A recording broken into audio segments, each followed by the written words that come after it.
Thank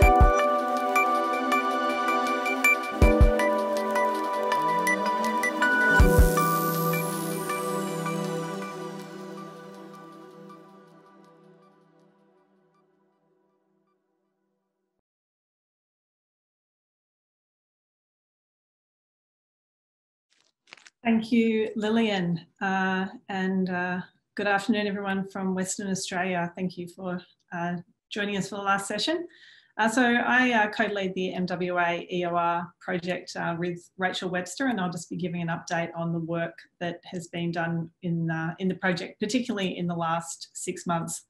And you can see the names there of the current project members. All of these people have contributed to all of this work. It's very much a team effort, and so everyone has contributed.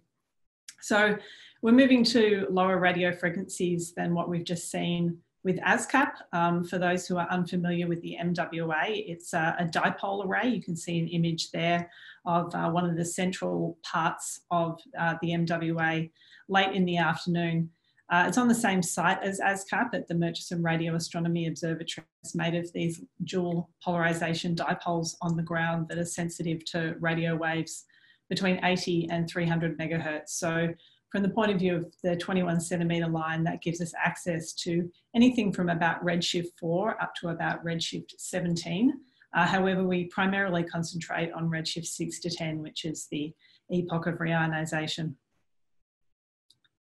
So I'm just going to give you a little bit of where we sit in the global landscape of experiments that are doing EoR science at the moment, and then updates. And I really want to focus on updates from the team over the last 6 months since the meeting in Ballarat of last year, some of the new results we've published, and then something that is actually qualitatively new for us, which is starting to actually be able to interpret some of our results and put them in an astrophysical context, which is a really exciting part, and a bit of a forward look. So just to remind you where we sit in the suite of observational surveys of ASTRO 3D, these aren't all listed here, but what I wanted to highlight to you is that the MWA EoR project, looking forward towards the SKA EoR project, really bookends the science for ASTRO 3D. We go to the highest redshifts. We're trying to set the conditions at the very start of the universe from which everything else then flows. And so this sort of places us in context of where we sit from an observational point of view, but also where we sit from the simulation point of view. And when we talk about Genesis and some of our links with Genesis, it's really setting some of those early conditions in the universe from which we want to evolve forward. So in terms of the global landscape, these are the different telescopes that either are, will be, or have been trying to observe 21 centimetre signals from the epoch of reionization and also the preceding time, which is the cosmic dawn, which is when the first stars and galaxies were born, but they hadn't yet reionized and transformed the universe. They were just heating their surroundings.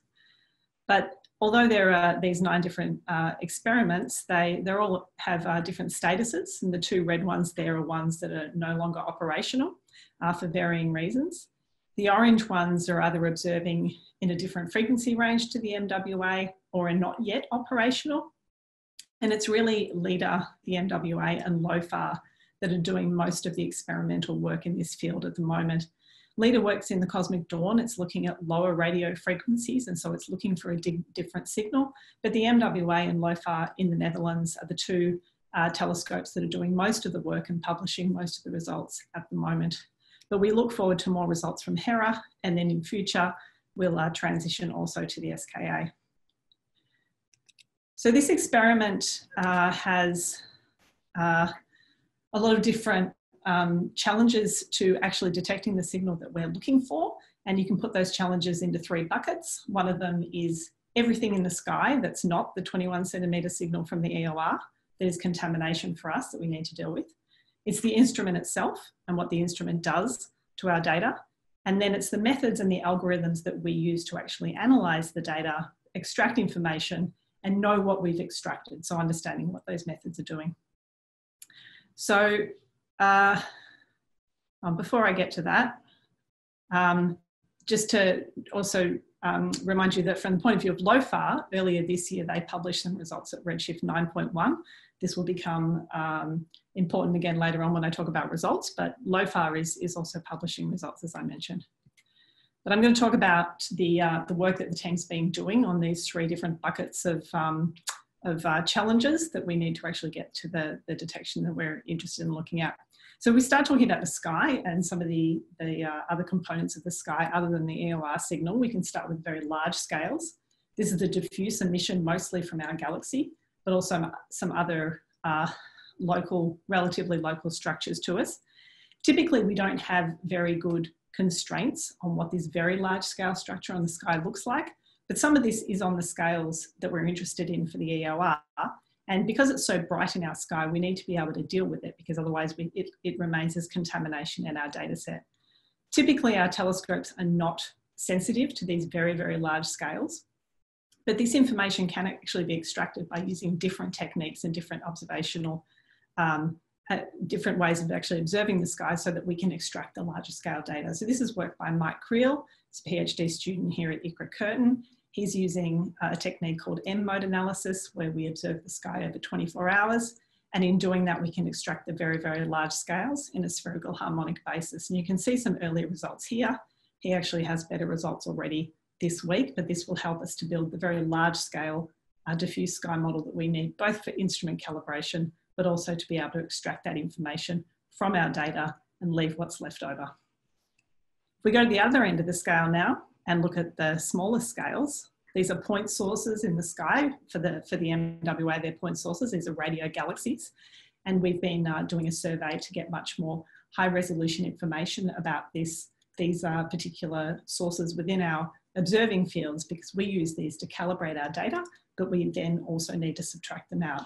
Although they're very small scale sources, they actually imprint power on all angular scales in our data, so it's very important that we treat them. Christine Lynch is going to talk about this survey in a couple of talks' time, and so I won't go into more detail on that. On the intermediate scales, something that we haven't taken into consideration but looks like it's actually going to be quite important are the sources that are bright and extended. So these are supernova remnants. You can see on the right-hand side here our EoR2 observing field. And what you can see along here is the galactic plane, and it's filled with supernova remnants, structures that are extended on scales of 0.5 degree to several degrees, which is the scales of interest for the EoR. And although these sources are a long way from our phase center, from where we're actually pointing the sky, they can be 40 or 50 degrees away. Because they can be hundreds of Janskys, which is very, very bright, that means that even when they're attenuated, they can be problematic for our data. And so this is some work being done by a PhD student at Curtin, Jaden Cook, who's trying to model some of these supernova remnants, model Centaurus A, look what it actually does in our data, even though these are highly attenuated. Now I can't move on, there we go. Okay. So moving on to that second classification of challenges, and that's the instrument itself. Aman Chokshi is a PhD student at the University of Melbourne, and he's been using the OrbCom satellites that have a very bright signal at 137 megahertz to actually map out what our primary beam response is. So that's the instrumental response to the sky. We have a model for that, but the model is inexact, and each of our tiles actually sees the sky in a different way. We'd like to understand how they see the sky, so that we can put that into our data modelling and into our data calibration. And you can see here some early results where there's a deviation between what we expect and what we see, and so we want to make sure we take that into account. And finally, if we look at the methods we actually use and the algorithms that we use to actually treat our data, one really important aspect is being able to do very efficient, very accurate simulations of the sky and of our telescope, so that we know what we're seeing coming through the telescope is accurate and how we can deal with that. And we can model some of the effects that we expect to see along the way. So Jacqueline has been developing a very efficient, fast all-sky simulator. Here he's simulated an all-sky map. There are millions of point sources within this map, but it can simulate the sky very efficiently. He's currently putting the MWA instrument beam into that, and this will give us a very robust, very efficient way to be able to simulate our end-to-end system. Beyond simulations as well, we have the actual systems that we use to calibrate and treat our data. Within Australia, the RealTime System, or the RTS, has been our workhorse algorithm and software code that we use to actually calibrate the data, subtract out all of the information that we can about the sources in the sky that we don't care about, and then push that forward to be able to go to our power spectrum, which is what we're actually interested in measuring. The RTS has been an excellent workhorse, but it does have its limitations. And Chris Jordan has been starting to redevelop components of the RTS into a software system called Hyperdrive that tries to make this much more efficient, but actually much more testable and flexible, so that we really understand what we're doing to our data from end to end. And finally, just as a hook into some of the other projects, this is work from Bella Nasruddin. She is an MWA EoR student, but she also works in the Genesis project. She's been doing some earlier work trying to take realistic EoR signal, but also adding to that realistic foregrounds and also the effect of our instrument, and understanding what parameter estimation we can actually do astrophysically when we have all of these other components in the system and not just the EoR signal itself. She's now looking at the self-consistency of the EoR signal and the foregrounds we see. The foregrounds that we see that are our contaminants are an evolved set from the original EoR signal. So the question is, if we change our EoR model and our parameters, what does that do to our foregrounds? Is that a problem? Are they going to look the same statistically? And so that's the piece of work that she's been doing at the moment. She's been working quite extensively with the Genesis team to try to connect together what we see with our MWA data with those simulations and the EoR signal. So if I just move on to results, the team collectively has published a few papers over the last 6 to 12 months with upper limits from the MWA. We don't have a detection yet, but our upper limits are reducing as we improve our methods and our understanding of the sky and the instrument as we go. So credit to Nicole Parry for these particular plots.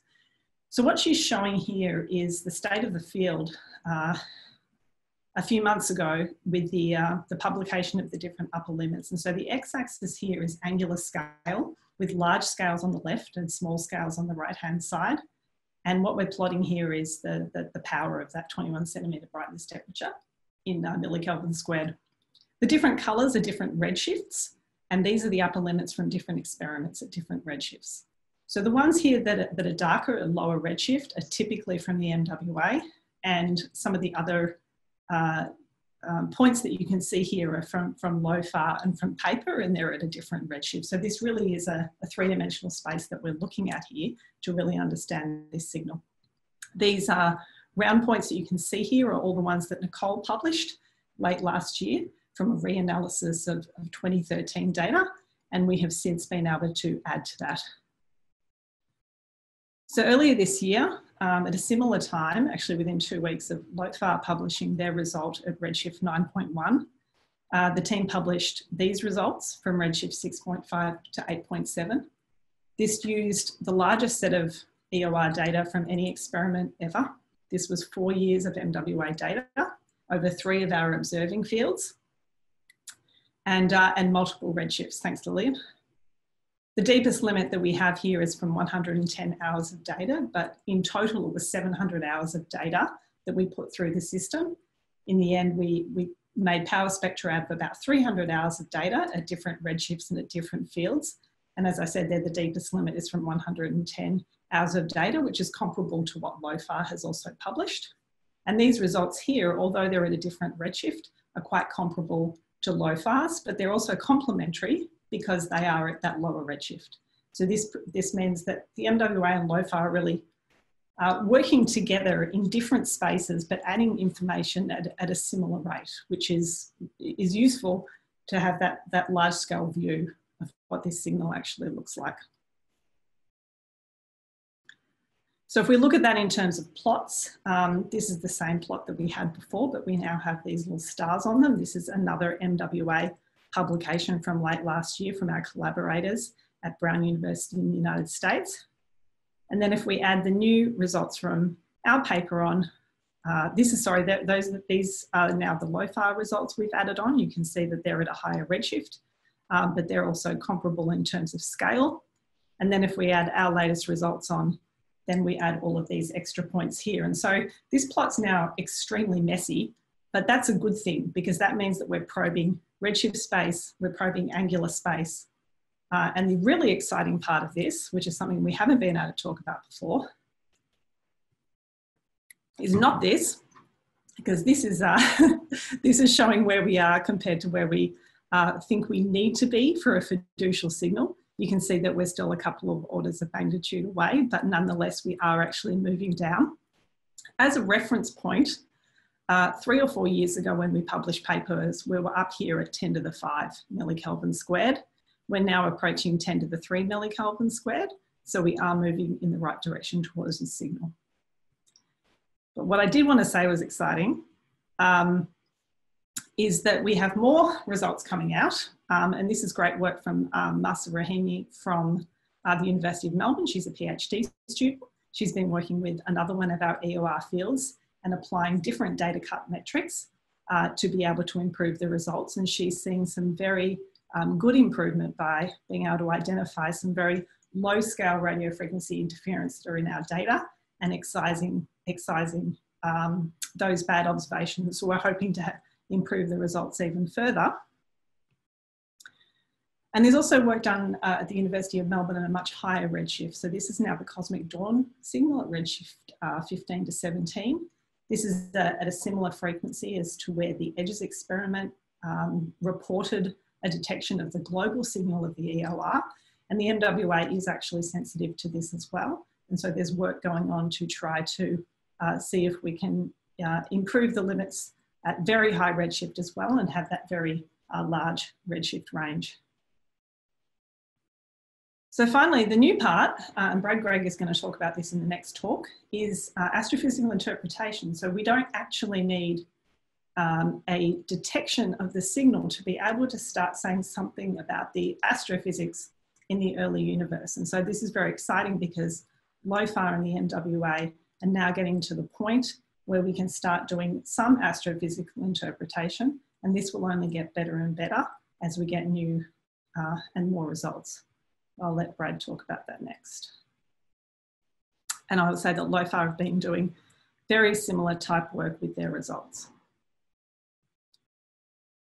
Okay, so in conclusion, the outlook is that there has been big results from the project in the last 12 months and particularly in the last 6 months.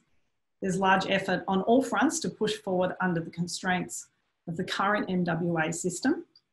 As I've said previously, the increased connectivity within the international community, both with LOFAR but also the HERA community, are really reaping rewards for us to be able to move forward.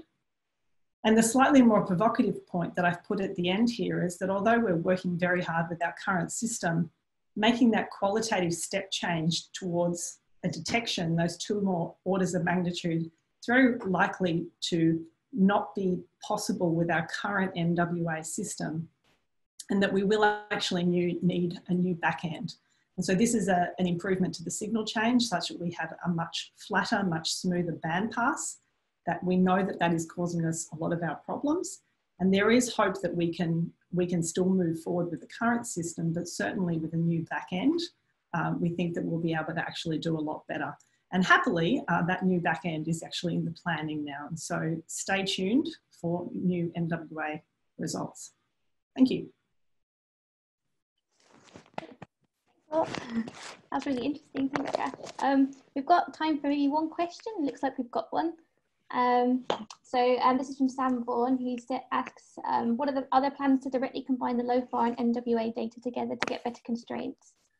Yes, there are, and I think Brad might mention that, or at least he might now, that it's been asked. Yes, in general, we do definitely want to combine the LOFAR and the MWA results. Nicole Barry from the University of Melbourne has been working directly with the LOFAR team to be able to do that at a low level. But even with the results we have now, there is the possibility to combine them together to see if we can improve those astrophysical parameter estimates. Oh, great, thank you. And thanks for that great overview. Any other questions? Oh, yeah. Okay, so maybe we'll go on to the next talk for now. If anyone's got any other questions, obviously go on to the Q&A.